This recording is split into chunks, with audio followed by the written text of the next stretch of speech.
Okay, good evening, students, and welcome to today's TA session for Introduction to Developmental Biology. And the course is taught by Professor Subramaniam. My name is Ashutosh, and I'll be the TA for this course. And currently, we are trying to solve problem set week 7, corresponding to lecture week 7, where Professor Subramaniam is touching up on topics like morphogens and access determination in Drosophila. So what we'll be doing is we'll be solving an exemplar set of questions similar to what we face in our quizzes and assignments, which will also help us to brush our concepts throughout all these lecture series that the professor has posted in the NPTEL. So what we'll do, we'll have a set of 10 questions similar to what we see in our assignment and quizzes, and we'll take up these questions one by one, multiple choice question where multiple answers could be correct, and I'll ask all the students to take some time and guess or tell me the correct answer. All the interaction via the all the interaction with me will be via the chat box. So you can type your answers in the comment or you can type your queries in the comment. For smooth conduction of this session, only when I allow you to unmute yourselves, you can speak up. Okay, with that much of regular instructions, again I would emphasize on the fact that please turn off your video and mic during the session, and you can communicate with me via the chat box. So I'll post the question, we'll take some time to find out the correct answer. I'll reveal what is the correct answer and then we'll move on to the explanation of why the correct answer is the correct answer. Similarly, we'll solve 10 such questions corresponding to week 7 lecture, which will help us brush our knowledge and revise our understanding of these lectures. Okay, let's wait for 5 more minutes to allow other students who are trying to join this call. I'll keep admitting those students who are requesting to join this call, and we will start after 5 minutes.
Okay, it's time to start the session.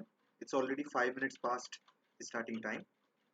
So let me share my screen with you all guys, and I'll ask for confirmation whether it's visible, whether you can see my slides changing, and if my audio is clear enough, and then we'll proceed with the session. Let me share my slides.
So students, is my slide visible, and can you see the slide changing,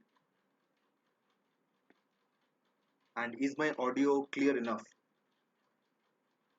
Just let me know with a yes or no in the chat box, and we'll proceed with the session.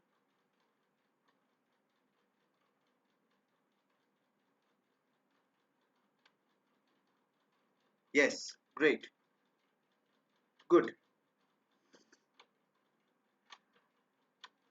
So as I was saying, welcome you all to again the practice assignment week 7 in the course Introduction to Developmental Biology.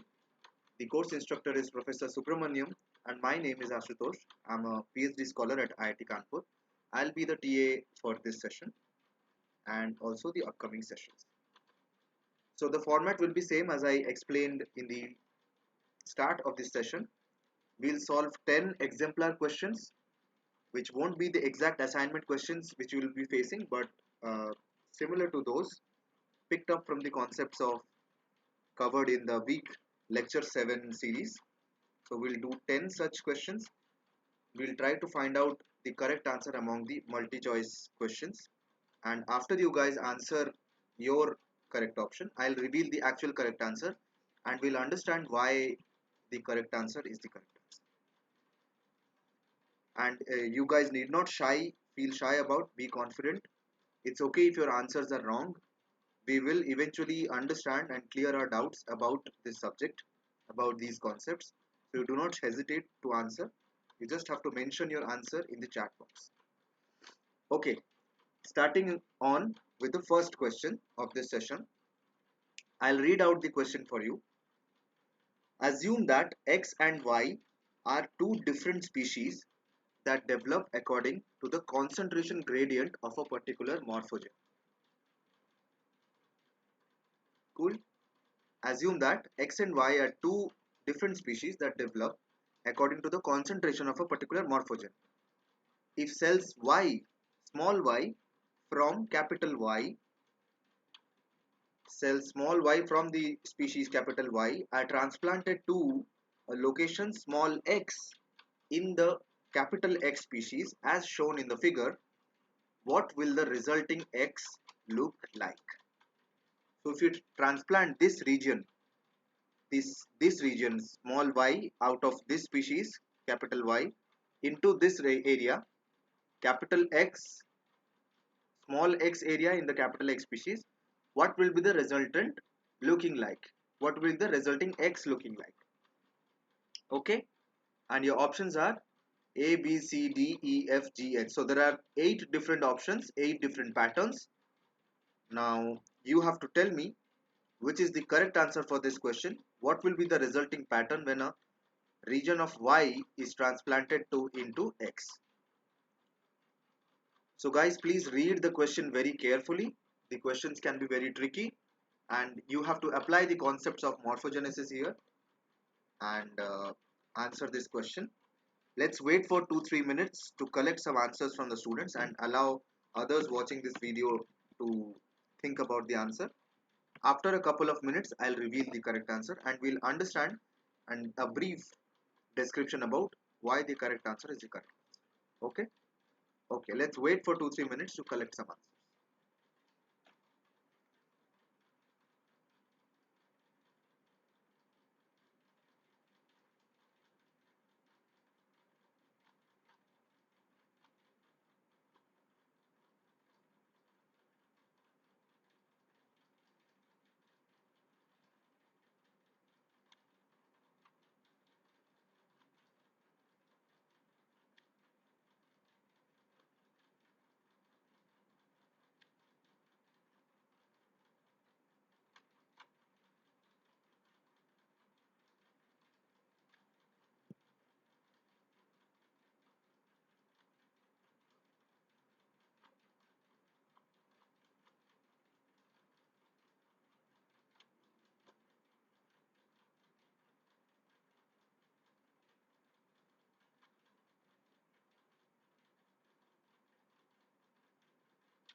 Okay, that's enough time for us to think about the answer. Let me reveal what is the correct answer to this question. What will X look like if you transplant small y into a region of small x as mentioned in the diagram? And the correct answer to this question is option C. X will look somewhat like this.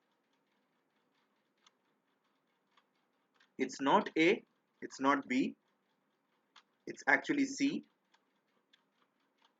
The cells transplanted from this region into the region X will form a purple patch similar to what we see in the species capital Y. Okay,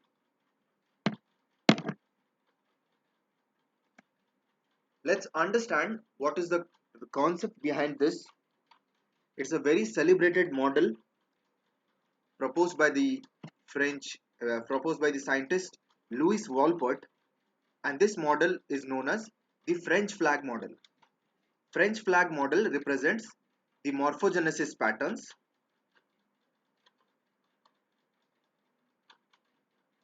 The French flag model represents how embryonic cells receive and respond to genetic information and subsequently differentiate into patterns.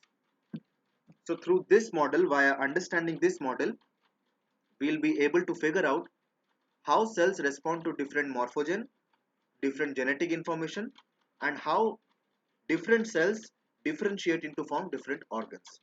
Created by Louis Wolpert in the late 1960s, the model uses the French tricolor flag as visual representation to show how many embryonic cells can interpret genetic code to create the same pattern even when certain pieces of the embryo are removed. So this is the concept that was used by Louis Wolpert. Even if certain cells or certain areas are removed, how many cells can, how many embryonic cells can still form the same pattern? Wolpert's model has provided crucial theoretical framework for investigating universal mechanisms of pattern formation during development. So on the right, we have a schematic representation showing the Wolpert's French flag model. So it's called French flag because of the colors blue, white, and red.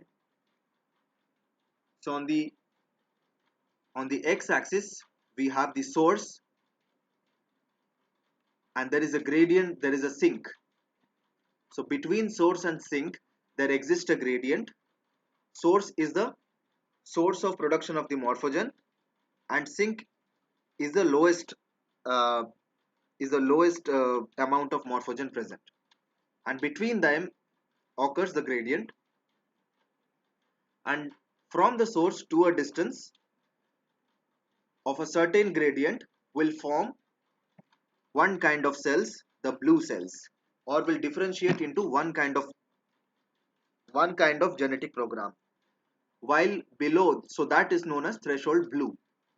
While below a certain threshold, there won't be any white cells. It means between this point and this point, whatever gradient of protein the cells are experiencing, or whatever gradient of the morphogen the cells are experiencing, this will activate a different genetic program, causing the cells or causing the white category. And the least one, which is below the threshold white, will form the red category. So the same morphogen received differently in different concentrations by different regions differentiate into distinct organs or distinct cell types. And in the B figure, we see if there is an event of transplantation, then what identity of cells will remain. So you see, if this part of the American flag, let's say we have two different organisms similar to what we had in the question, X and Y, differentiating in different morphogenetic pattern. If this area of cell is now transplanted here, then what kind of pattern do we see? The resultant X will now, so this area, the cells of the parent, the cells are of this parental origin. Now this parental origin is experiencing morphogen which is similar to the blue or the highest source near to the source. If we consider the blue, white, red accordingly to the French flag model, so the blue represents here the highest concentration of morphogen or nearest to the source of the morphogen. Now if certain patch receives highest this order of morphogen, then it will form the blue cell or the blue category. Now but since the parental origin is this one, it will form the star star pattern of the blue category that we see here. So we'll get a transplanted region of this. It is actually experiencing the same amount of morphogen that this region of the flag is experiencing. Since the cells are from the same origin, now when transplanted into a different organism, it will retain its identity, but now since the morphogen gradient received by it has been changed, it will form a different structure. Similarly, if this region of the French flag is transplanted into this region of the American flag, now what would happen? Since this region of the French flag or retains the cellular identity and it receives such morphogen, like partial 70% of it will form the red pattern and little of it will form the white pattern. So we'll see a similar pattern to this in the American flag. So this is a very good pictorial representation used by Wolpert to explain the different genetic programs that are triggered in response to different concentration gradient of morphogen. Now coming to our question, yellow cells due to receiving certain morphogen X. So if we remember our question, we had X here, species X, and there are yellow cells which are receiving a certain morphogen small x.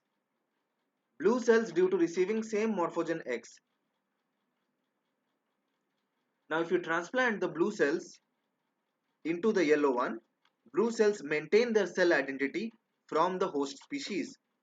So whichever host we are transplanting from will maintain its cellular identity, and thereby when it receives the same morphogen X, it will it will form such structures which are correspondent to the highest amount of morphogen, to the corresponding amount of morphogen it receives. Reciprocal transplants develop according to their final positions in the donor flag. So this is what Walpert proposed. Reciprocal transplants, that one we saw here, form according to the final positions in the donor flag. So the donor flag is important here. The final structure that will form is according to the position in the donor flag. Whatever position the donor flag, whatever cell's identity that share with the donor flag. So C will be the correct option, since the cells are from Y, but now they're experiencing a high quality of morphogen, high concentration of morphogen, which will form a similar structure like the purple one. Because this corner, this purple one, the Y is forming the highest, the structure corresponding to the highest concentration of morphogen. Now, if you transplant this cell into here in X, it will change its property and behave like the purple cells. So option C is the correct answer. I hope this is clear to the students.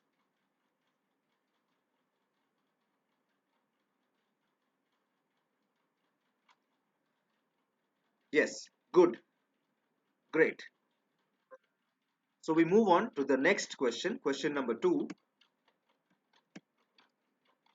What conclusions can we draw about morphogens from the negative controls?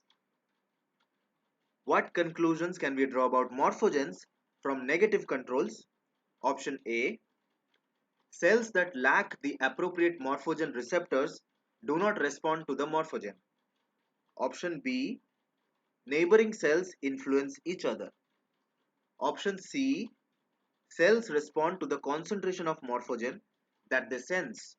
And option D: cells are not sensitive to the chemical nature of the morphogen. Now you have to tell me what of these conclusions, which of these conclusions can we draw about morphogen from the negative control experiment. You have to remember the famous negative control experiment and all the experiments that were taught in these lectures, and then you will be able to easily answer this question. So what conclusions we cannot draw, what conclusion we can draw about morphogen from negative controls. And mind you, this is a multiple choice answer correct question, so there might be more than one answers which are correct.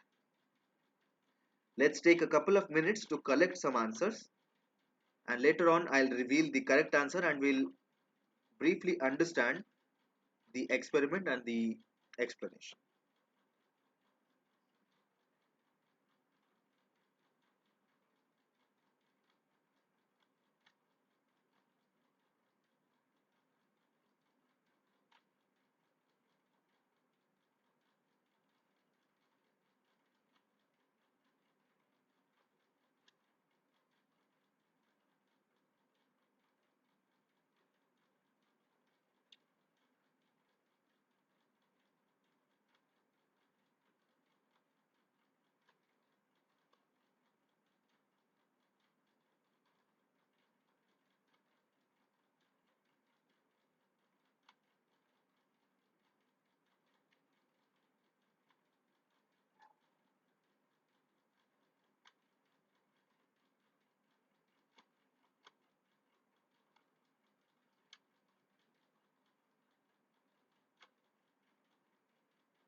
Okay, that's enough time for us to think about the answers. It is time to reveal the correct answers. The first correct answer to this question, what conclusions can we draw about morphogens, is option A. Cells that lack the appropriate morphogen receptors do not respond to the morphogen. This is one of the correct answers. And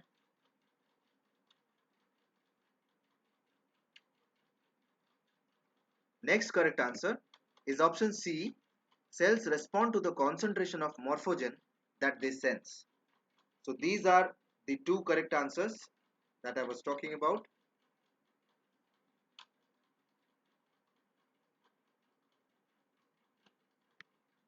And which we can draw conclusions about morphogen from the negative controls.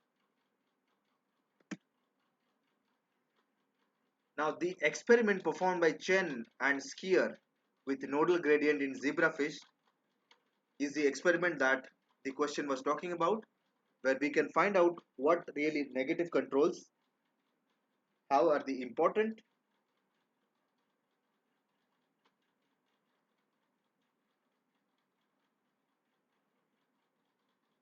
So if you see on my left, there is a there is an embryo where we have yolk and the embryo. So it's a zebrafish embryo, and we have nodal mRNA. Now nodal is a BMP inhibitor.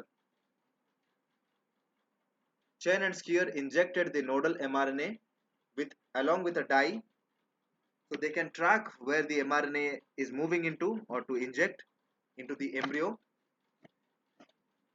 And after 3 hours, they observed that where is the dye that is injected in the lateral, and here is a diagram showing the lateral view and the dorsal view.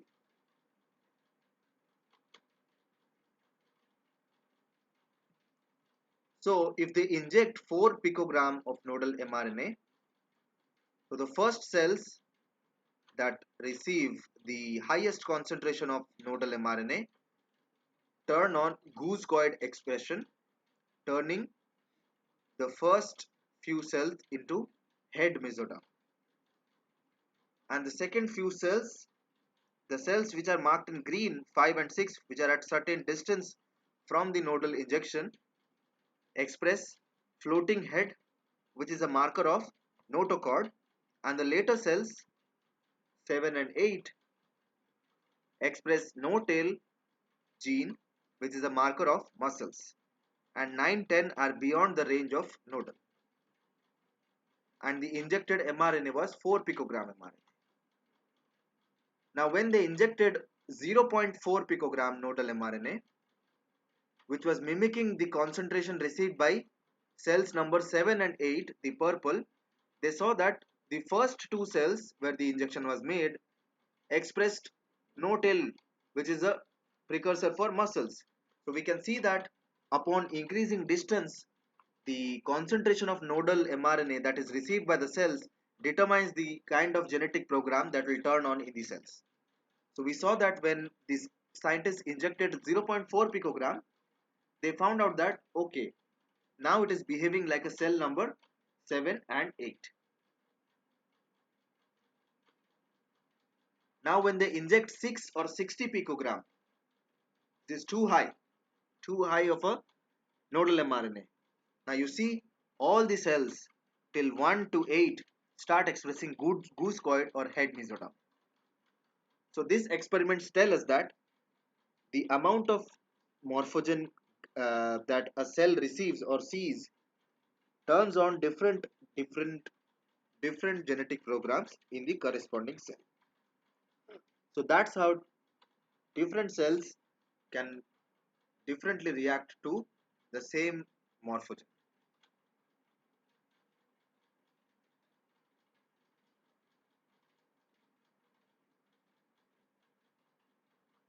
Okay, okay. Now let's talk about the negative control that was in the question. Now what these guys did, the scientists, they included some negative control. How? They transplanted some cells that do not respond to the nodal. Negative controls confirm that nodal is a morphogen. Transplanted cells that lack nodal receptor do not express the goosecoid, floating head or no-tail genes when placed near the nodal secreting cell. So they transplanted different kind of cells which did not had any nodal receptor. Now when they did not had any nodal receptor, so they will not respond to any nodal. So even when a good amount of nodal was injected, there was no expression of any goosecoid, floating head or no-tail muscles, as you can see in these white cells. In the B panel,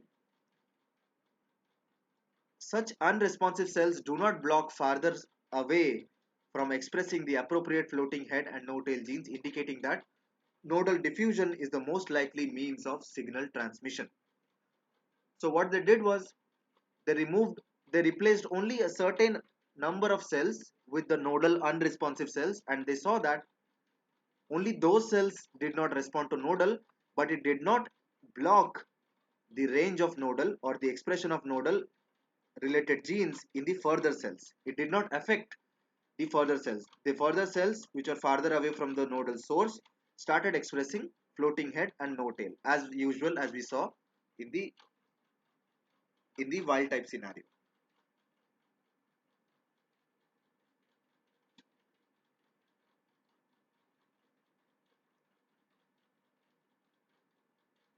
Now in the C panel, a labeled responsive cell transplanted into a particular location near the nodal secreting cell will express the gene appropriate to the distance from nodal secreting cell.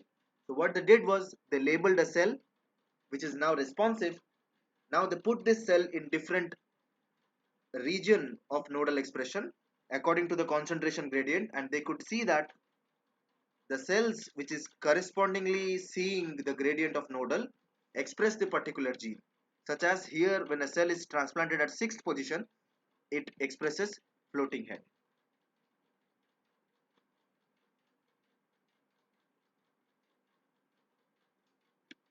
Now if a gene encoding some other substance like bacterial beta galactosidase that is not a signaling molecule, the nearby cells will not express their nodal responsive genes.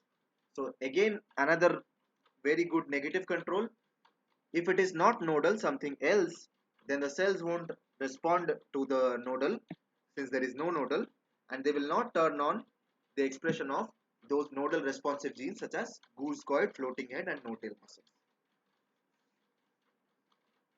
So from this experiment, from these negative controls, we come into conclusion that no morphogen receptors, no response.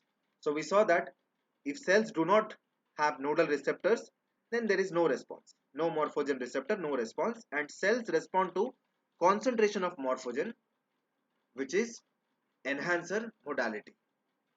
So how do cells respond to the concentration of this morphogen? Due to enhancer modality. So different concentration of protein can activate different enhancers, causing the gene transcription, change in gene transcription. So cells respond to the concentration of morphogen that they sense, and cells that lack appropriate morphogen receptor do not respond to the morphogen. So these are the two conclusions which we can derive from negative controls in Chen and Skier experiment. I hope it is clear to the students. Is it clear to the students?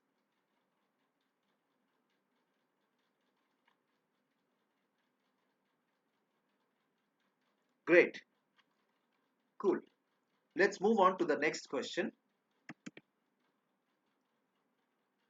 So according to this nomenclature, cell A1 undergoes partial cytokinesis to form cells B1 and B2 which are interconnected. Here we denote this as A1 arrow B1 and B2. Note that according to this figure, C1 and C3 are interconnected, C1 and C3 are interconnected, C1 and C2 are interconnected, C3, C4 are interconnected while C2, C4 are not. So based on this nomenclature, which of the following are true?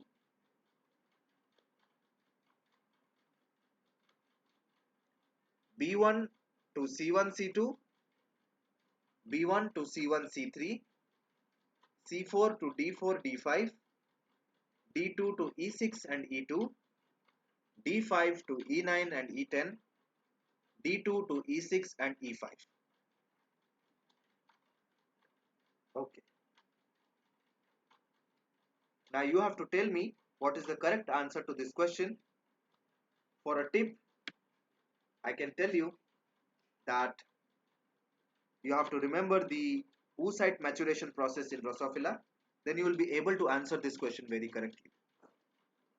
So this is just a question to revise the oocyte formation in Drosophila and how the partial cytokinesis plays a role in determining which will be the oocyte. Okay, let's take a couple of minutes to collect some answers, and later on I'll reveal the correct answer and we'll understand the concept uh, about this.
Okay, it's time I reveal the correct answer.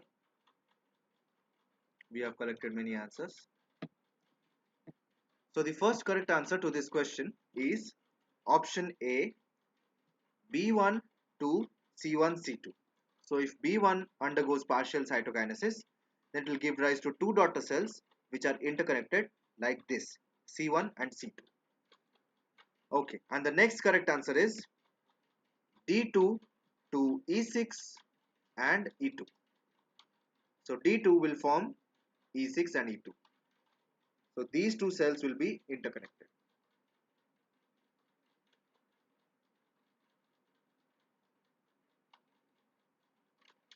Fine.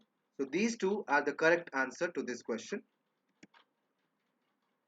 Now let us understand a brief about how the cystocyte and oocyte maturation takes place. So first what we have is a cystoblast single cell which undergoes partial cytokinesis leading to interconnected fusome rings. So these rings are interconnected and they connect these cells.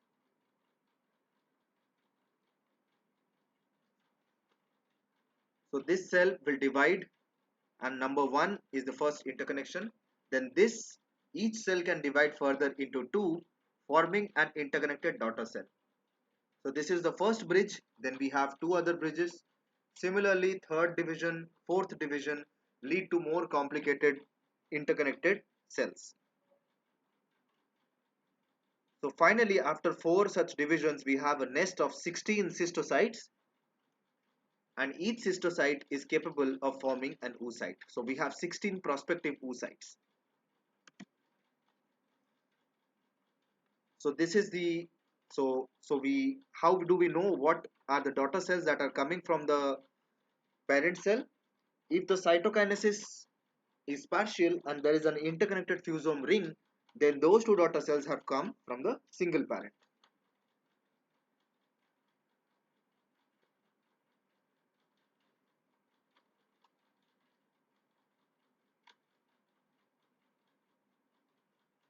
Okay, okay. Are you clear?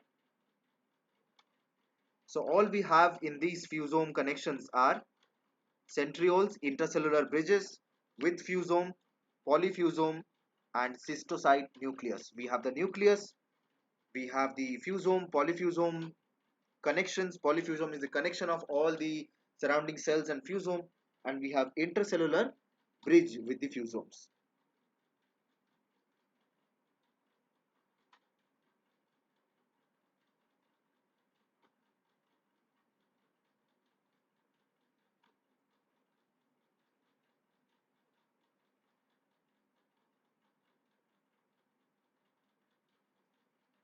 Okay, let's move on to the next question. Which of these statements are true? So I have put the diagram from the first question. It is related to the first question. Which of these statements are true in response to the partial cytokinetic division of these cystocytes? Option A, E1 can become the oocyte. E1 can become the oocyte. Option B, only E6 can become the oocyte. Option C, E6 or E7 can become the oocyte. Option D, one among E6, E7, E10, E11 can become the oocytes. One among E6, E7, E10, E11. Or option E, E10 or E11 can become the oocyte. Okay, it's based on the similar concept. You guys have to tell me which of these cells can become the oocyte.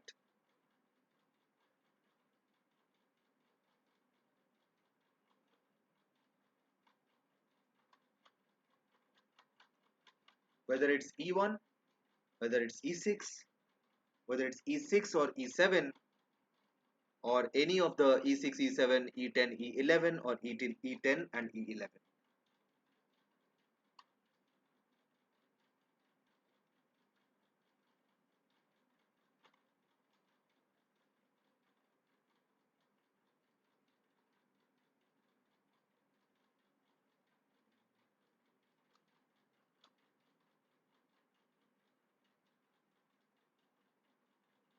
Let's take a couple of minutes to find some answers.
Okay, it's time I reveal the correct answer.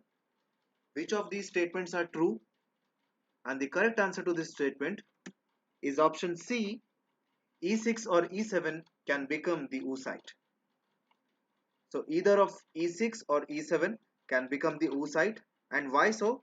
I think you know the answer, that those cells which have the highest number of interconnections or fusome rings are the ones which will become the future oocyte. So that is how it is decided, that other cells will not be competent to form the oocyte, whereas a cell which has highest number of interconnections will form the future oocyte. Okay, so what happens in a fusome ring situation? So when one cells divide, mitotic divisions with incomplete cytokinesis occur, where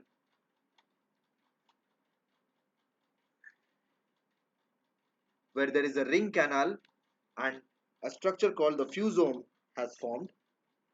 Now in a 16 cell germline cyst, the oocyte, which has maximum number of connections or maximum number of these fusome structures,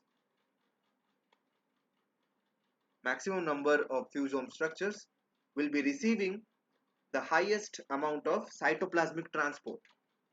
So the cell will be receiving cytoplasmic contents from all other supporting cells. All four connections receive maximum cytoplasm and factors. It also receives the maximum cytoplasm and factors. So that's why that cell is potent enough to become the oocyte.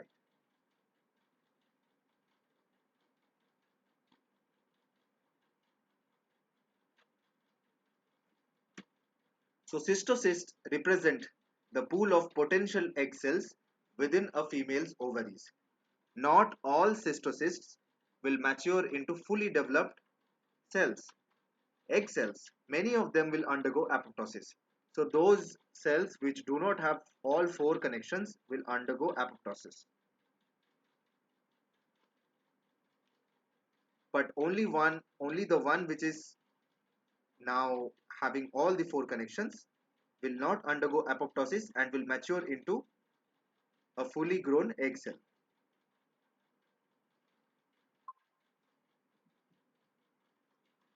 As a female matures and undergoes her menstrual cycle or a reproductive cycle, Some of the cystocysts will be selected for maturation. This selection process is influenced by hormonal signals. When a cystocyst is selected for maturation, it progresses through meiosis, a type of cell division. This process reduces the number of chromosomes in the cell by half, resulting in a mature egg cell with a single set of chromosomes. This is essential for successful fertilization because when a sperm cell with its own single set of chromosomes fertilizes the egg, the resulting zygote will have the correct number of chromosomes. So that is why reduction division or meiosis is important. But in cystocytes, the meiosis happens but with incomplete cytokinesis, where there are fusome rings connecting one cell to the another. And the cell with maximum number of interconnections receives the maximum cytoplasm as well as factors, and now it is determined to mature into the egg cell or the oocyte. Is it clear to the students? Yes, thank you. Yes, good. Okay, let's move on to the next question. Which of the following are false? This is again a true false statement question. Which of the following statements are false? Option A. In C. elegans, the asymmetry needed for the development of embryo is brought about by the sperm entry during fertilization. Option B. In Drosophila, the oocyte is already asymmetric even before fertilization. Option C. In Drosophila, the point of sperm entry decides the body axis. Option D. In humans, point of sperm entry marks the posterior part of the embryo. Option E. The nerve cells are somatic, and option F. Nerve cells are connected through the ring canal to each other and to the oocyte. Now, out of these six statements, you have to tell me which of the following are false. Which of these statements are false? And mind you, there can be multiple statements which are correct. Okay, let's take a couple of minutes, some time to collect some answers, and later on I'll reveal the correct answer.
Okay, it's time for me to reveal the correct answers. Which of the following statements are false? The first correct answer to this question is option C. In Drosophila, the point of sperm entry decides the body axis. This statement is false, and another statement which is the correct answer is option E, nerve cells are somatic. So both of these statements are false statements, and these are the correct options to this answer, option C and option E. So what happens during fertilization, and what significance does the point of sperm entry holds? The sperm centrosome. When sperm enters the egg during fertilization, it brings with it a centrosome. So the sperm head has a centrosome and a mitochondrion of its own.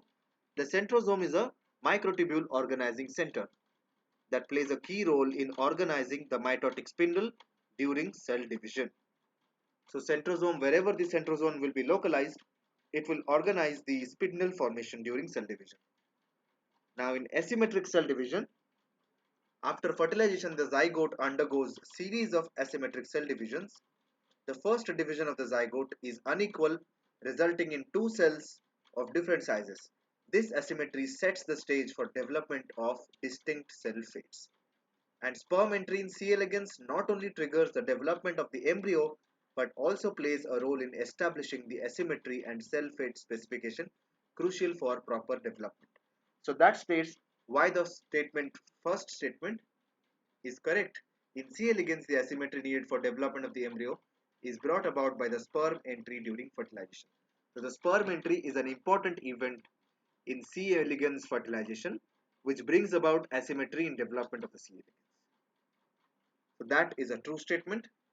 On the right hand side, we can see the sperm entry mechanism, and when completion of meiosis, cytoplasmic streamings where the microtubule organizing center is now producing microtubules, and how there is an asymmetric division in the C. elegans embryo. While what happens in a Drosophila oocyte is already asymmetric even before sperm entry. Even before fertilization, there is existing asymmetry in a Drosophila egg. That's what the second statement says. In Drosophila, oocyte is already asymmetric even before fertilization. And in Drosophila, the point of sperm entry does not decide the body axis. The presence of maternal effect mRNAs in the Drosophila, like gherkin, drives asymmetry. So, if you remember the gherkin mRNA localizes to the localizes toward the to a certain position in the egg. Gherkin mRNA and torpedo receptors to the future posterior side. So there is already an anterior posterior polarity. Gherkin mRNA also helps establish dorsoventral polarity in Drosophila.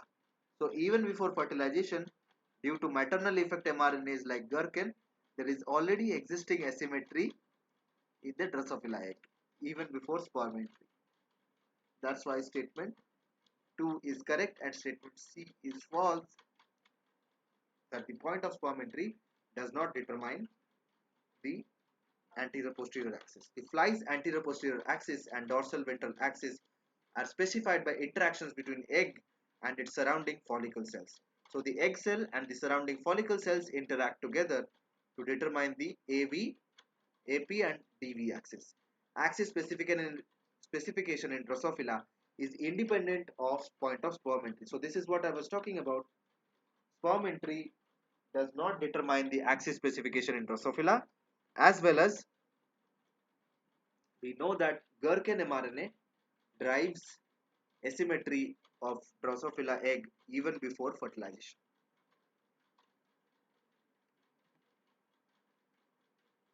And the next correct option, which was nerve cells are somatic, is a false statement, because in Drosophila nerve cells are somatic. They provide support and nourishment to the oocyte. In other organisms like aphids, nerve cells can be of germline origin. So not all organisms have nerve cells which are somatic. In Drosophila, nerve cells are somatic, they are true, but in other organisms, they can be of germline origin. The nerve cells are connected via the ring canals. In deuterostomes like humans, the point of sperm entry is the future posterior side. So in humans, the point of sperm entry is the posterior side, and nerve cells are connected via the ring canal. So these are the true statements, whereas nerve cells are somatic in all organisms is not a true statement. So that's give us our correct answers to this question. Which of the following are false? In Drosophila, the point of sperm entry decides the body axis is a false statement, and the nerve cells are somatic is also a false statement. I hope it is clear to the students.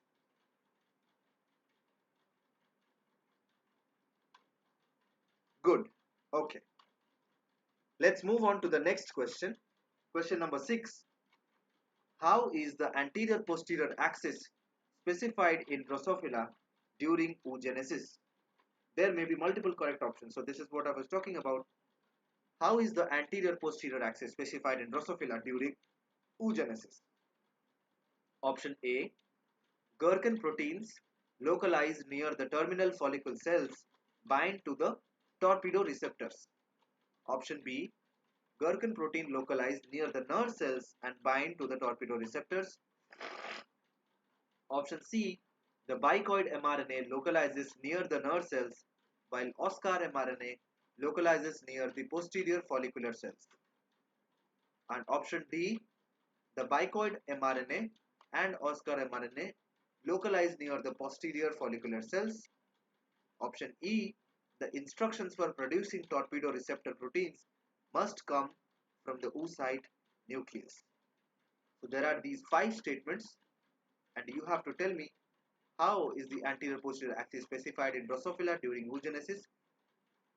In short, which of these are correct statements about axis anterior posterior axis specification in Drosophila? And mind you, there might be multiple options correct. Let's take out some time. Let's take some time to collect some answers. In a couple of minutes, I'll reveal the correct answer.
Okay, it's time I reveal the correct answer to this question. How is the anterior posterior axis specified in Drosophila during oogenesis? So the first correct option to this question is option A. Gherkin protein localizes near the terminal follicle cells and bind to the torpedo receptors. So this is the first correct answer. The next correct answer is option C. Bicoid mRNA localizes near the nerve cells while Oscar mRNA localizes near the posterior follicular cells. So these are the two correct answers, option A and option C. Gherkin protein will localize near the terminal follicular cells, bind to torpedo receptors, and the bicoid mRNA will localize near the nerve cells, while Oscar mRNA localize near the posterior follicular cells. So this is how the axis specification of anterior posterior axis is organized in Drosophila.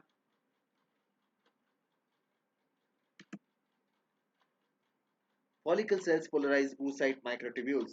So here is a diagrammatic representation showing the list of events that happen during anterior to posterior polarization of the Drosophila embryo. So at the future posterior ends, we have terminal follicular cells which are nearest to the oocyte. These terminal follicular cells express the torpedo receptor. Torpedo receptor can bind to Gherkin protein, and Gherkin mRNA is maternally laid into the oocyte. So we have the follicular cells, anterior follicular cells and posterior follicular cells, microtubules that emanate from the posterior end. So the Gherkin protein is localized towards the terminal, Gherkin mRNA is localized towards the terminal follicular cells where it is translated, and now the translated by the oocyte in the oocyte nucleus. Now after it is translated, Gherkin protein can bind to torpedo cells, torpedo expressing cells, which are the terminal follicular cells, and posteriorize these cells. Posterior follicular cells, and after that there is localization of Oscar mRNA, nanos mRNA to the future posterior side, and bicod mRNA to the future anterior side. I hope it is clear to the students. Good. Let's move on to the next question. Which of the following are false? So again, a true false based question. Which of the following are false? Gherkin localization in the anterior dorsal side plays an important role in the dorsal ventral symmetry. Option B, dorsal protein is present all over the oocyte, but it is inhibited by cactus protein from entering the nuclei in the dorsal side of the oocyte. Option C, in the ventral side, dorsal protein activates gene required for formation of ventral structures and inhibits genes that produce the dorsal structures. And option D, dorsal protein is present only in the dorsal side of the oocyte. Now you have to tell me which of the following are false out of these four statements. This is related to dorsoventral polarity of Drosophila. I gave you a big hint. Now you guys have to think and tell me which of the following statements are false. Let's take some time and wait to collect some answers. In a couple few minutes, I will reveal the correct answer.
Okay, it's enough time and I'll reveal the correct answers. Which of the following which of the following statements are false? The correct answer to this question is option D. Dorsal protein is present only in the dorsal side of the oocyte. This statement is a false statement. All other three statements are true statements. Okay. Let's have a brief lookout of anterior dorsal and dorsoventral polarity in Drosophila axis. So this diagram perfectly explains the events that happen during dorsoventral polarity in Drosophila.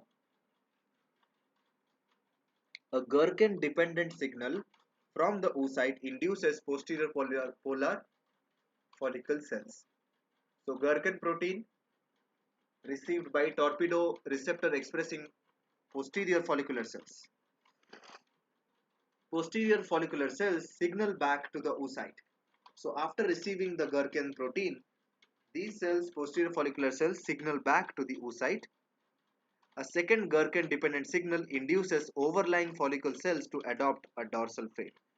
And then what happens slowly, the nucleus moves to the anterior dorsal side where the second Gherkin signal is released, causing those follicular cells to adopt a future dorsal fate. Early in oogenesis, microtubules extend form from an organizing center at the posterior pole. So the organizing center, microtubule organizing center, is at the posterior pole from where the microtubules emanate. A signal from the posterior follicular cells induces microtubule reorganization and movement of the oocyte nucleus. So that is how, due to changes in microtubule organization, oocyte nucleus now moves up to the future anterior dorsal side. Differentially localized RNAs in the oocyte play a key part in establishing anterior, posterior, and dorsal ventral embryonic axis. So Gherkin mRNA at at the anterior dorsal side helps in establishing the dorsal ventral polarity. Along with bicoid and Oscar mRNA, which forms the anterior posterior axis, Gherkin mRNA also plays a role in determining the dorsal ventral axis in the Drosophila embryo.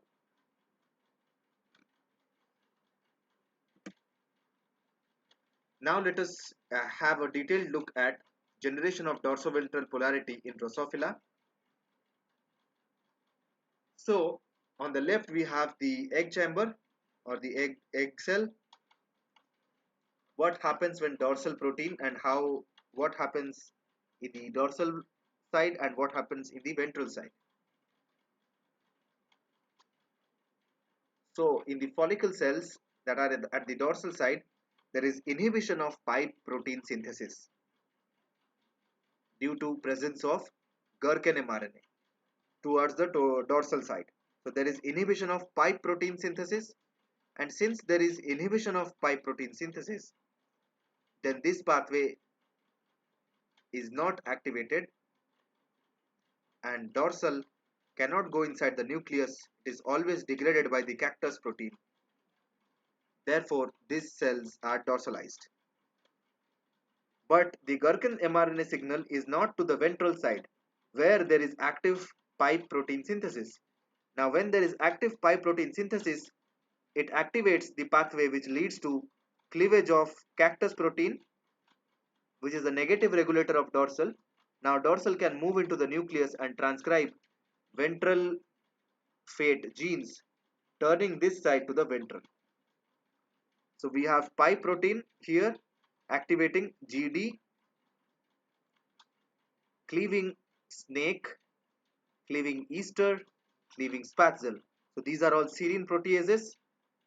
They also resemble the complement pathway activation in innate immunity. Snake is a serine protease which cleaves Easter, which cleaves spatzel. Now cleaved spatzel can bind toll-like receptor with the adapter protein pele and tube. They can deactivate cactus and send it for degradation, while dorsal, which is originally held by cactus outside the nucleus, in absence of cactus or degradation of the cactus, leads dorsal into the nucleus, transcribing ventral sulfate related genes. So dorsal protein is present in the dorsal as well as ventral side of the oocyte. Dorsal protein is present at all sides of the oocyte. For the difference that makes between dorsal and ventral side is the cactus protein. Cactus protein, which holds back dorsal in the cytoplasm, is degraded in the ventral side, leading movement translocation of dorsal into the nucleus. It is routinely held by cactus, which prevents its nuclear translocation. Only in the ventral side, the cactus protein is degraded, due to which we can see the activity of dorsal protein. So due to degradation of cactus protein only in the ventral side, we can detect the activity of dorsal protein. But that doesn't mean dorsal is not present in the dorsal side. Dorsal is present everywhere in the follicular cell, but only activated in the ventral side of the Drosophila. Is it clear to the students?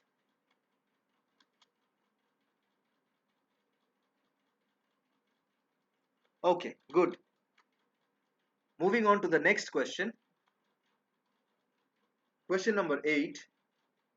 If rhomboid is activated even in regions that do not receive the highest concentration of dorsal, why is it not activated in the most ventral region where the concentration of dorsal is the highest? So this is another question related to dorsoventral axis specification in Drosophila. It talks about the player rhomboid. If rhomboid is activated even in regions that do not receive the highest amount of dorsal, why is it not activated in the most ventral region where the concentration of dorsal is highest? Option A, rhomboid is activated only when the concentration of dorsal is intermediate. It cannot be activated when dorsal concentration is very high. Option B, in the most ventral region, dorsal activates snail and snail inhibits rhomboid. Hence, rhomboid is not activated in the ventralmost region. Option C, snail does not inhibit rhomboid in the ventralmost region. And option D, FGF8 ligands are required for the activation of rhomboid. So these are the four statements. You have to tell me which is the correct answer to this question. Why is not rhomboid activated in the most ventral region where the concentration of dorsal is highest? Okay, let's take a couple of minutes to collect some answers from the students. Meanwhile, read the question very carefully and you might be able to answer. I have already given the hint. It is about dorsal ventral axis specification in Drosophila.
Okay, it's enough time for us to collect some answers and we have collected it. Let me reveal the correct answer to this question. Why is not rhomboid activated in the most ventral region where the concentration of dorsal is highest? The correct answer to this question is option B. In the most ventral region, dorsal activates snail. Snail inhibits rhomboid. Hence, rhomboid is not activated in the ventral most region. So this is the reason why ventral most region does not have rhomboid expression, because there is expression of snail. And since dorsal protein has highest expression in the ventral most region, dorsal activates snail, snail inhibits rhomboid.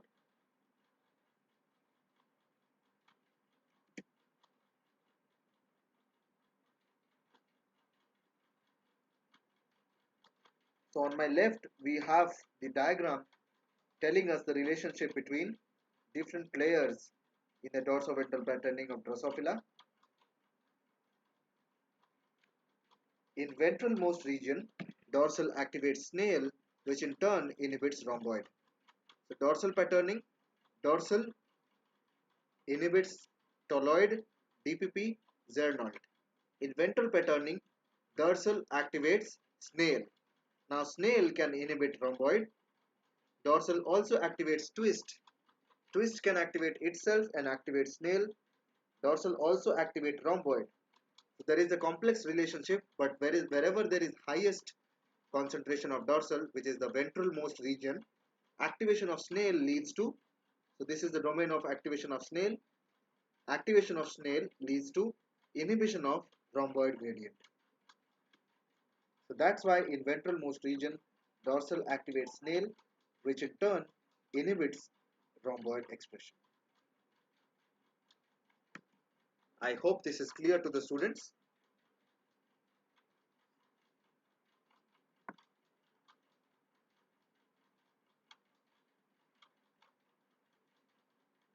Yes, good. Okay, let's move on to the next question, the ninth question.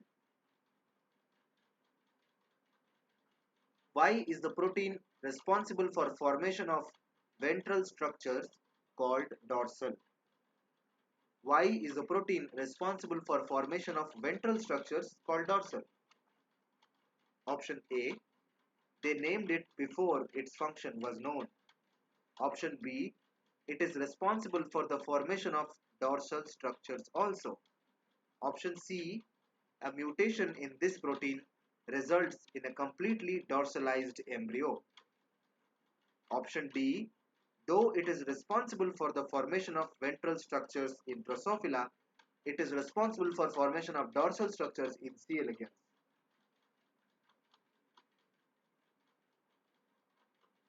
Now, which of these four statements is correct regarding to the naming of dorsal protein? If it is responsible for making ventral structures, then why is it named dorsal protein? Now, you guys have to think about it. There is a historical perspective to it, and tell me what is the correct answer. Let's wait for a couple of minutes and then I'll reveal what is the correct answer.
Okay, it's time for me to reveal the correct answers. We have collected some answers. Why is the protein responsible for formation of ventral structures called dorsal? And the correct answer to this question is option C. A mutation in this protein results in a completely dorsalized embryo. So option C is the correct answer to this question. So earlier, all the Drosophila genes were named after the mutant phenotypes. Drosophila genes were named after the mutant phenotype observed. So you will get quite funny names. So frizzled is one of the protein or one of the genes. A mutation in this genes resulted in frizzled phenotype of the hair or the bristles in the Drosophila. So that's why it's called frizzled. Similarly, dorsal was named because a mutant in such a protein. So first the mutant flies were identified and then reverse genetics to reach the whatever the gene that was causing the mutation leading to formation of the phenotype. So such flies, mutant flies were first observed and then a dorsal mutant fly was found to lose ventral structures or a dorsal mutant fly where the embryo is completely dorsalized. It was later found out that dorsal is responsible for making the ventral structures. Now when we have a mutant of dorsal, the whole embryo is dorsalized. So there is no ventral side of the embryo if there is a dorsal mutant. That's how. So if we can see here, if this is a wild type larva, denticular pattern, then in a dorsal mutant there is no ventricular side, and in a cactus mutant, which is a negative regulator of dorsal, we'll have the opposite effect. We have a ventralized embryo, and in dorsal mutant we have a dorsalized embryo. So that's how the genes were named in Drosophila. After the mutant phenotype was observed, the genes were named as such. That's why a mutant of dorsal protein results in a completely dorsalized embryo is the correct answer. Why such a protein which is responsible for formation of ventral structures is named dorsal. Is it clear to the students? It's pretty easy and straightforward and has an historical perspective of how Drosophila genes were named according to the mutant phenotype of the flies that were observed.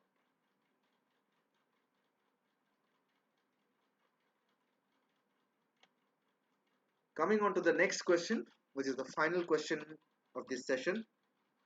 Which of these is true regarding maternal effect mutations? Okay, so we have a question on maternal effect genes. Which of these is true regarding maternal effect mutations? Option A. If the mother is heterozygous for a mutation in a gene that functions only in the embryonic stage and the embryo is homozygous for the mutation, the embryo will develop normally, but its offspring will be affected. Option B. If the mother is heterozygous for a mutation in a gene that functions only in the embryonic stage and the embryo is homozygous for the mutation, the embryo itself will not develop. Option C. If the mother is homozygous for a mutation in a gene that is critical in the embryonic stage, but the embryo is heterozygous for the mutation, the embryo will develop normally. And option D. If the mother is heterozygous for a mutation in a gene that functions only in the embryonic stage and the embryo is heterozygous for the mutation, the embryo will develop normally, but its offspring will be affected. So out of these four options, which of these is true regarding maternal effect mutations? Read through all the options very carefully and let's wait for a couple of minutes to collect some answers.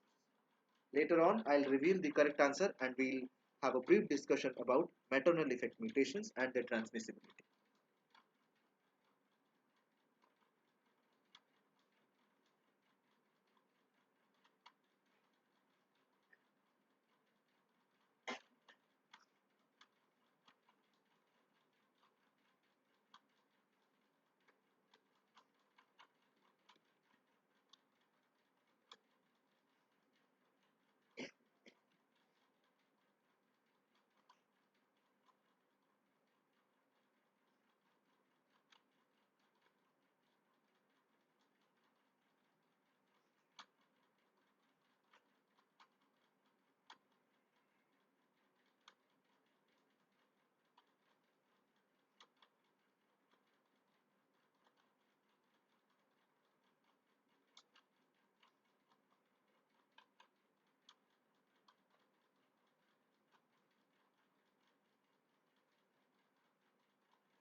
Okay, it's time for me to reveal the correct answer to this question.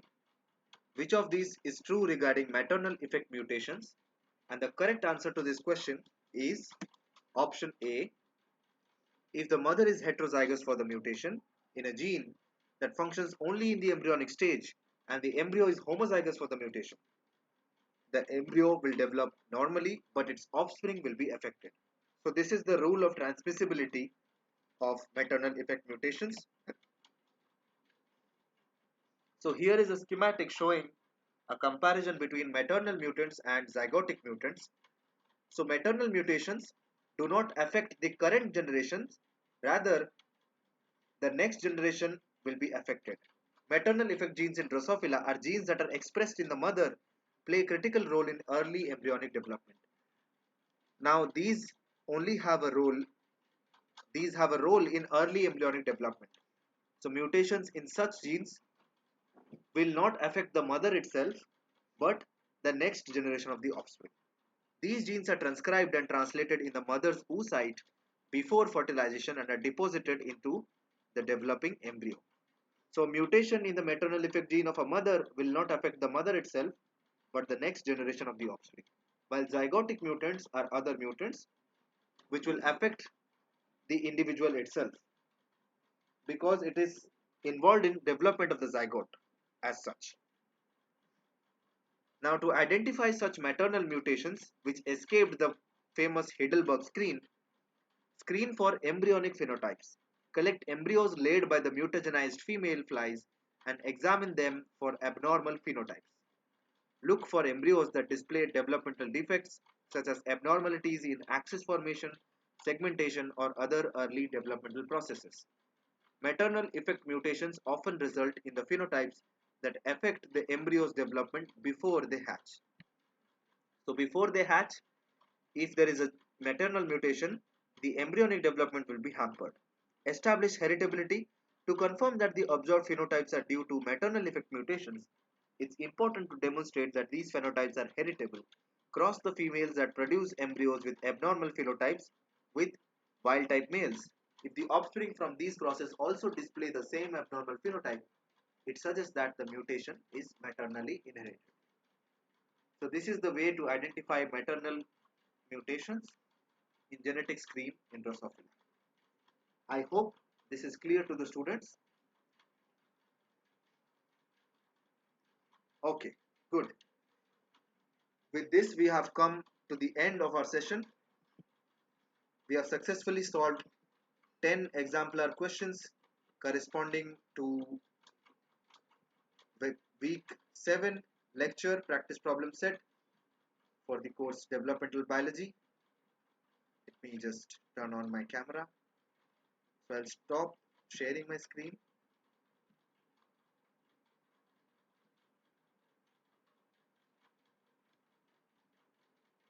Yeah. So with that, we have come to the end of this session where we have solved exemplar question corresponding to lecture week 7, and you guys were very responsive, and thank you for joining this session. See you soon next Saturday for lecture week 8, where we'll be solving exemplar set from the lecture week 8 corresponding to Professor Subramaniam's lecture. Till then, thank you, and I'll end this call.